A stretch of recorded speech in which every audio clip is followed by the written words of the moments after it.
So now it's time to reveal our final Olympic event. Weightlifting is a part of any athlete's routine in a major Olympic sport.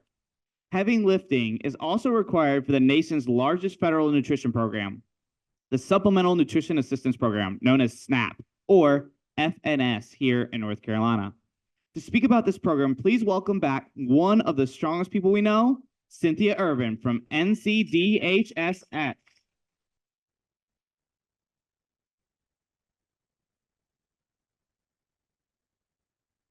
I love that. I'm the strongest person you know. Wow, I love it. All right. Well, before I get started on FNS, I need to go back and recap something from this morning. Thank you. So this morning, Yvonne Copeland was supposed to talk about DHHS and the Division of Child and Family Wellbeing. She is under the weather today. And so I'm going to quickly summarize that because I think you're going to see what I say today is going to bring everything you've heard all day from schools, from DPI, and now to DHHS. It goes full circle. So just speaking about one of the visions of DHHS. We want children that are healthy and thrive in safe, stable, nourishing families, children, schools, and community. So that is full circle. That's what we've said here all day, is we're looking for a way that we can make these connections between all these things that children need. But do we all know that childhood hunger doesn't just start with a child? It doesn't. It is the full family. So yes, addressing childhood hunger is a need, but it goes by far much deeper than that. It has to start with the family. So that's what DHHS has, and that was why we created the Child and Family Wellbeing Division. And so basically, some of the focuses is for DHHS is that one of the things is we know that COVID really left a real dent in a lot of different situations. And we heard that all day today as well. So we want to recover stronger. We want to focus on the whole child and the whole family. We're encouraging comprehensive investment in children and their families. So one of the things that's really exciting for DHHS is that we are so excited, just so monumentum that Medicaid expanded. I think we need. So with Medicaid expansion, now nearly 600,000 people will qualify for insurance. That is amazing. Now you don't have to even make that decision. Do I eat or am I covered with insurance? This is what we are doing, and we are so excited. So to date, we have approximately 350,000 people that are automatically already in this new expansion. We got a lot of work to do. So tell everyone you know, make sure they know that they need to go to healthcare.gov and try to sign up for insurance. If they don't, it doesn't hurt. The thing about that is we're also connecting them in a lot of different ways besides just healthcare. We got food and we got all those other things that we'll talk about in just a minute. But we're really excited that that has grown.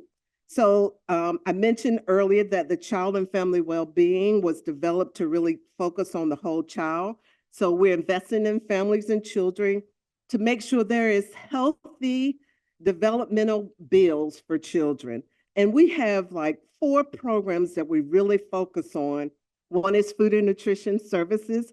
And I'm excited that when I get into my next section, I want you to know that food and nutrition services, while we all think of that as just food stamps, it is far more. And I can't wait to tell you about that. But it's community nutrition. And community nutrition includes WIC, women, infant, and children.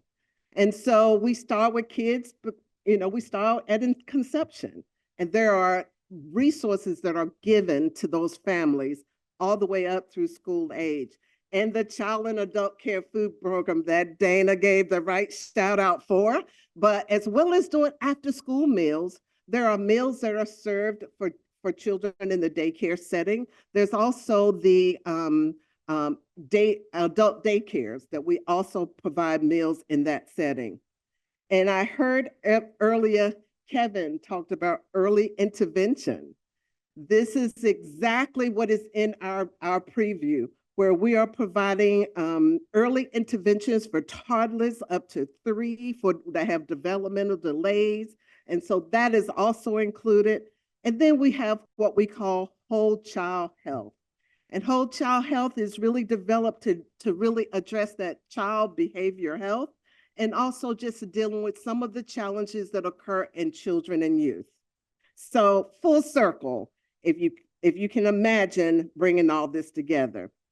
And of course, you've heard already, one of the newest programs, USDA's first program in 50 years, now 16th food assisted program is Summer Electronic Benefits, or SunBucks. And so let's just give it up. And I don't know if Janet is still here, and she talked about having school nutrition in her DNA. I think I came to the conclusion summer must be in mine. If many of you know that I started out in state government and in summer meals. I left DHHS to go to DPI.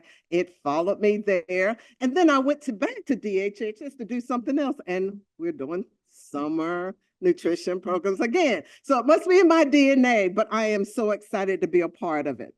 So just wanting to give you guys kind of that general overview. So WIC, I can tell you a couple of wins from the WIC side of the house. We are so excited to celebrate that 37.2% of infants are fully or partially breastfed. That is another success. And I have a number of numbers of how CACFP is really enacting and really serving a lot of meals. And I did see here how they have really done a lot of work with school food authorities, being the ARAM, but also looking for organizations, just as Dana said, we all have a part in growing all the programs that will address our kids. So now I will get up here and do our wins for FNS. So really excited to report to you all, next slide, that we are excited to serve in this role. I can tell you that there's been a lot of pressures around serving meals and providing benefits under this program, but we are so excited that we have some things to celebrate. So the first win is that we in North Carolina serve 1.6 million participants in North Carolina under the food and nutrition services. And of that, 962,000 of those are students. And then 244,000 of those are young children. And we did that under the PEBT. That's the pandemic EBT. So the great news is that we also did more work around the human-centered design. We really decided that we needed to look at food and nutrition differently.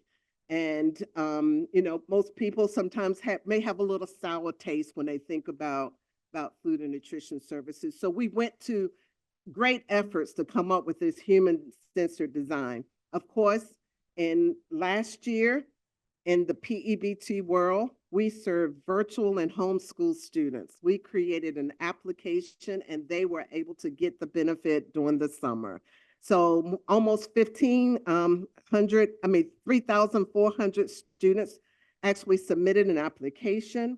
And then we created a way to communicate back and forth with our beneficiaries. We now have what we call e-notices.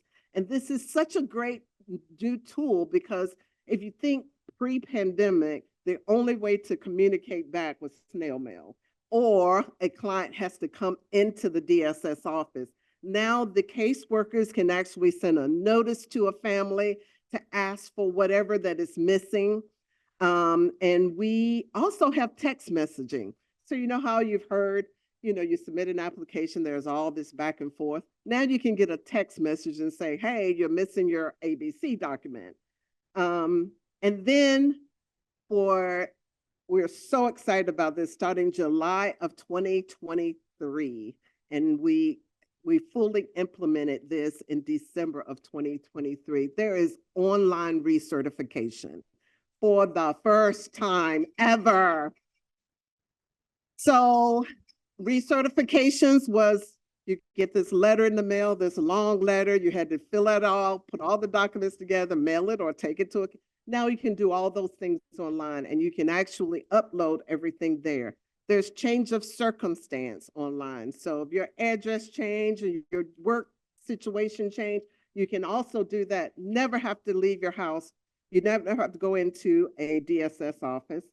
And then we have Power BI dashboards. And this is really a great working tool for the counties, also for us as the state administrators, the state supervisors, that we can actually see case loads. We can actually see, we can track how our applications processes are going. So really excited about that. Coming really soon, we're going to be having what we call remote identity proofing. And basically it would allow someone to go online and actually you can identify, their identity can be identified based on a few questions or things that they can put in. So definitely another reason why you will not necessarily have to go to the DSS office anymore. So all exciting. Next slide. So as I mentioned to you, FNS is not just food stamps. There are so many complementary programs. And honestly, I learned a lot in this less than 2 years about how this program is a full circle. So it supports all beneficiaries in a major way. So the first of which I want to talk about is SNAP-Ed.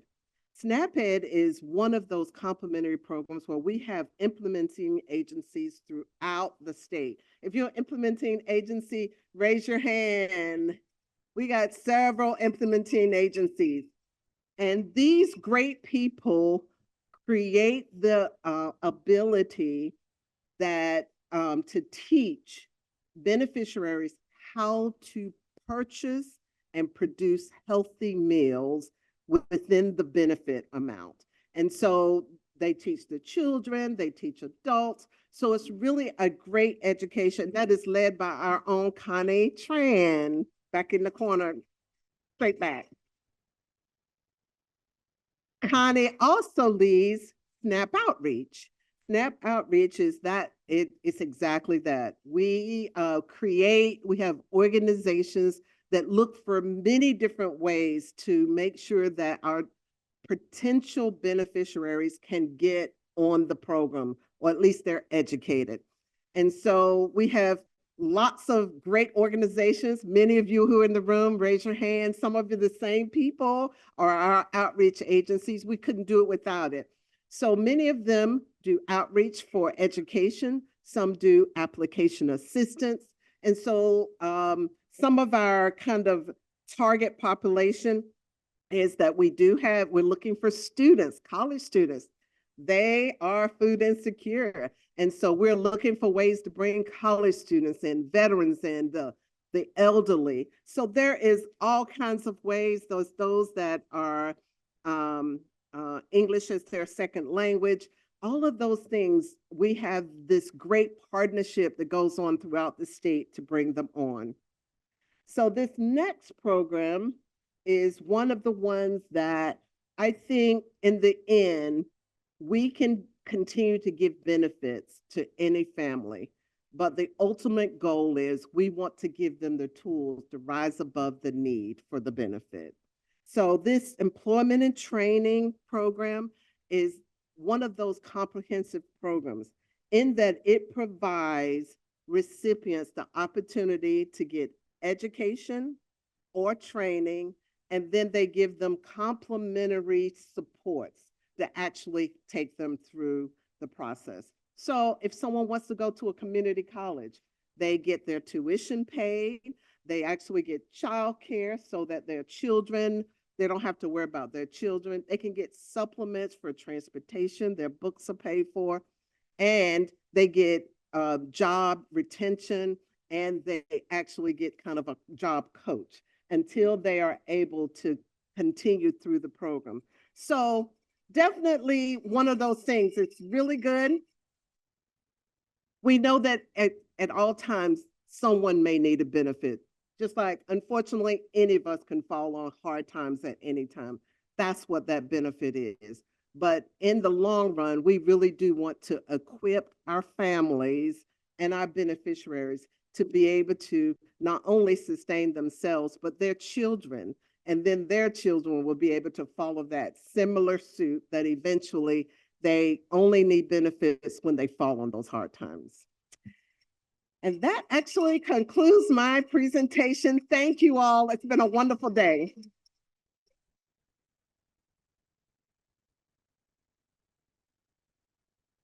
Thank you, Cynthia. Our next group is approaching the heavy lifting of its SNAP in Schools project by working together as a team.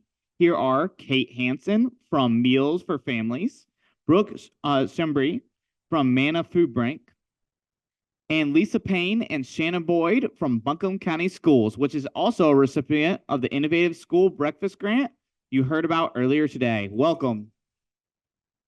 Thank you. Thank you. Okay, maybe we have some more microphones up here. Do we have more microphones? Thank you. Thanks, Tamara. I appreciate that. Another hard act to follow. So thank you so much for having us on this incredible day of talent and stars and champions. It's so fun to be here. I'm Kate Hanson. I'm Executive Director for the anti-hunger organization Meals for Families, and conveniently also a sports broadcaster with ABCD News.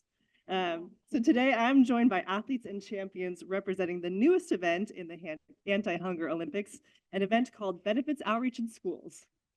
We really need a catchier name for our sport. Yeah, you really do. We might need the Raleigh Rockers or the student ambassadors back up here to help us out with that. But for now, again, joining me on stage to give a behind the scenes look at this exciting new sport, I have our three benefit champions. So let's give a warm welcome and some cowbell again for Lisa Meals for All Payne. Woo! Yes. Child Nutrition Director for Buncombe County Schools. And next we have Shannon, Resources for Families, Boyd. Shannon is McKinney-Vento and Foster Care Coordinator from Buncombe County Schools. And last but not least, we have Brooke, it's a snap, Schembri. Brooke is Health and Nutrition Program Manager for MANNA Food Bank. So thank you for being on stage with us today with such spirit. So let's get to it. Now, it is a lot of work to launch a new Olympic sport.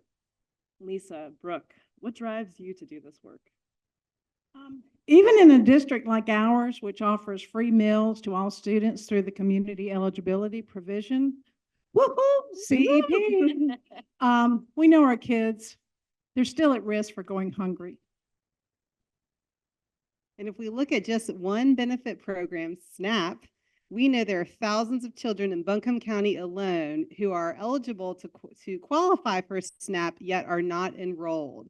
Thousands of kids in one county missing out on SNAP benefits means millions of federal dollars left on the table, not going to families in North Carolina.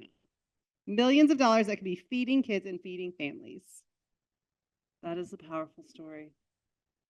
This new benefits outreach at schools has some unique aspects as an Olympic sport. I hear that this event is collaborative and not competitive. That's new, and that everyone who participates wins. I also hear this is a multi-discipline sport. Shannon, tell me more. You're right. The best part about this sport is that everyone who joins in shares in that success. Benefit Outreach in Schools is an event that can work for school districts across North Carolina, not just in Buncombe County. And the team structure can look a bit different in each school district. In Buncombe County, our partnership, we're collaborating with local community partners to bring enrollment support for SNAP, WIC, and Medicaid to school families. We're also providing free tax preparation support so that families don't miss out on the child tax credit and the earned income tax credit. Yay. This is a new sport, and we're excited to see how things grow and expand as we connect with more school teams across North Carolina. Help opening a bank account or completing a FAFSA application could one day be part of what we do together. Yeah. That's amazing. Now I'd love for you to share with us some of your most exciting wins with this event. So Lisa and Brooke, what are the achievements that keep you going? Well, collaborating with this team has been absolutely amazing. A huge win. This is a huge win for Buncombe County schools, their families with CEP. No one knows who is free and reduced, equity and inclusion at its finest. And CEP has provided our families with a huge, much needed break at a time where groceries are 25% higher. And our breakfast and lunch participation is increased at all schools with a minimum of 15% being our lowest. Great stuff. A huge win for us is the opportunity to work in the schools directly with the families, providing SNAP application assistance and building that trust through the school system.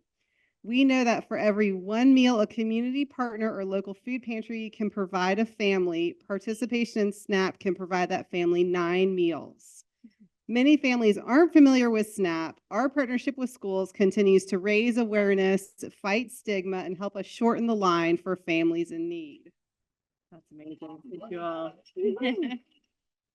All right, now what are the fans saying, Lisa and Shannon? Oh, thank you, thank you, thank you. They are grateful that school meals are available to all families and that we're doing this. Families have shared that without the support of the school to assist them with benefit applications, they would not have been able to access those benefits. The support has provided them the opportunity to access services needed to meet the needs of their family. That's fantastic. Well, I know I speak for us all when I say I'll be on the edge of my seat watching how this new event plays out. Lisa, Brooke, how can other teams get started on benefits outreach at school? You know, we'll be around after this. Why don't you stop? We're signing autographs. Woohoo. And of course, we'd love to meet you and talk more about this in greater detail. And stay tuned for a playbook and outreach toolkit you can use to launch benefits outreach at your schools. Yes. And I have to say, yes, thank you. There's going to be a QR code here. And I have to say that not just everyone on stage here, but actually everyone in this SNAP in School session is connected to this work in Guilford County. I see you there. So yes, in the meantime, you can scan this QR code to connect with me at Meals for Families for more behind the scenes information on benefits outreach at school and how you can get started. I want to say thanks to Share Our Strength and APHSA for funding this work. Thank you to our incredible partners at DHHS and in our county DSS offices. Thank you, Cynthia. Thank you, Connie. We couldn't do this without you. So that is all for now. Stay tuned. Congratulations to all the champions here today. And thank you for all that you do for our kids and my kids. Thanks so much.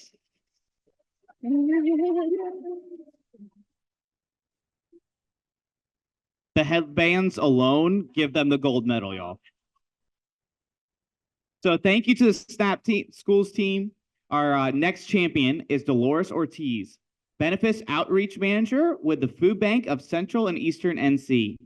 During her middle and high school basketball career, Delores was known as 3D because of her fantastic three-point shot percentage. So welcome, Delores 3D Ortiz.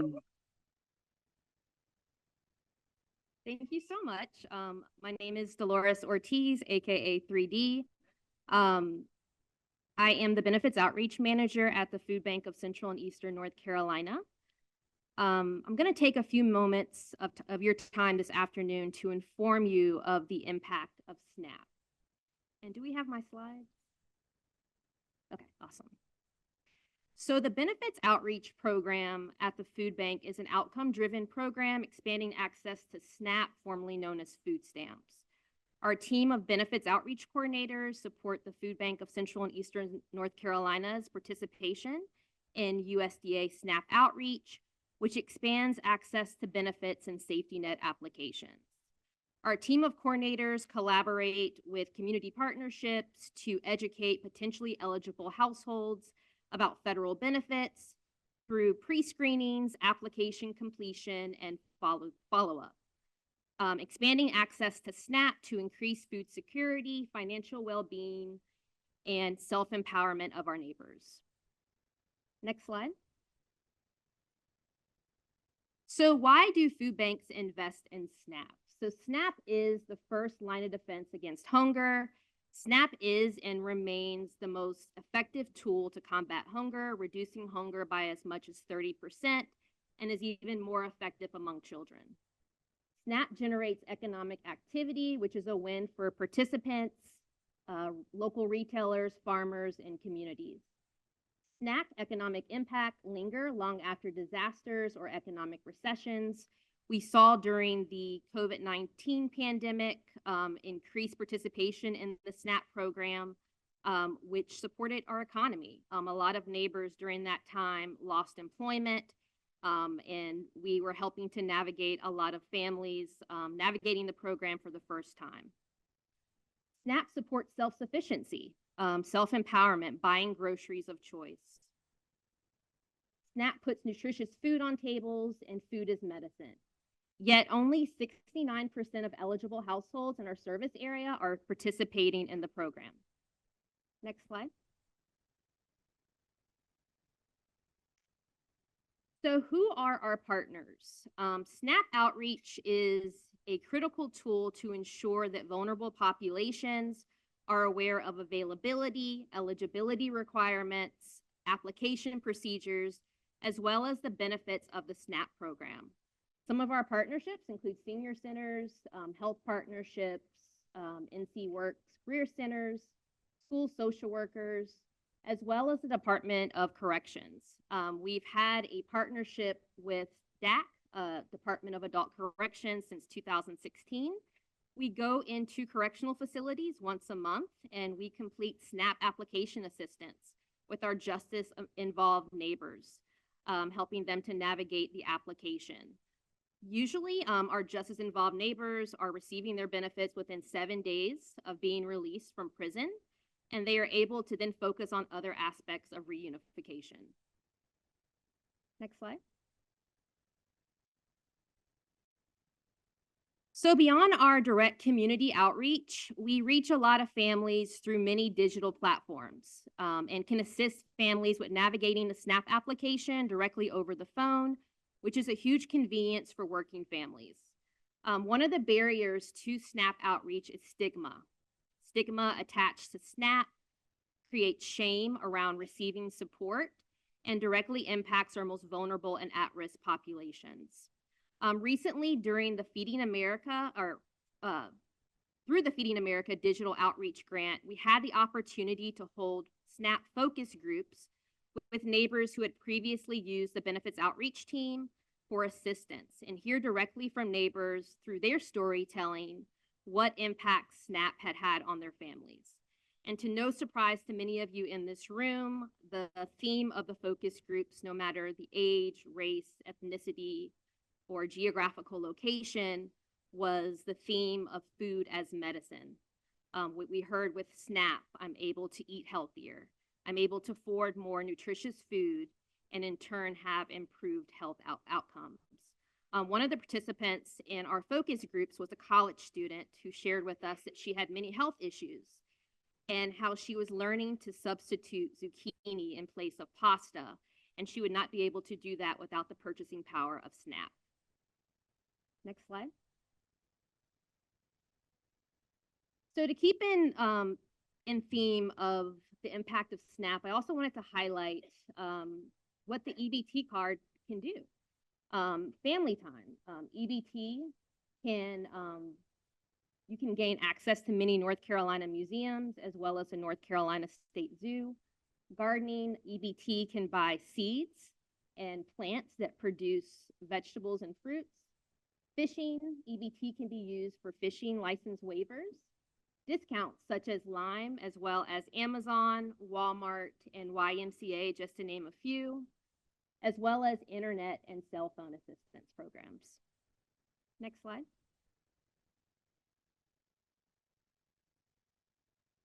So these are our champions. These are the coordinators that are doing this amazing work.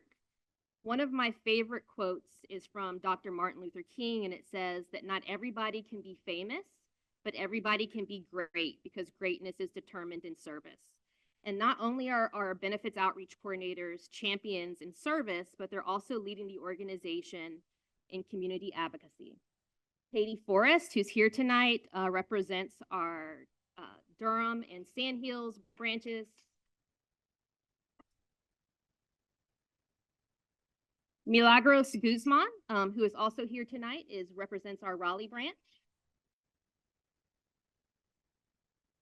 Sabrina Jones represents our Greenville and New Bern branches, and she's actually celebrating her 1-year anniversary at the food bank. And Andrea Cherry, who just has joined as our interim bilingual benefits outreach coordinator in Wilmington. Next slide. So how do you get connected? I've been hearing a common theme tonight of the proverb, it takes a village to raise a child. It also takes a village to build community, and we cannot do this work without our community partnerships. If you are interested in partnering with the Benefits Outreach Program at the Food Bank of Central and Eastern North Carolina, you can connect with us on our QR code or visit us at www.foodbankcenc.org. Thank you so much.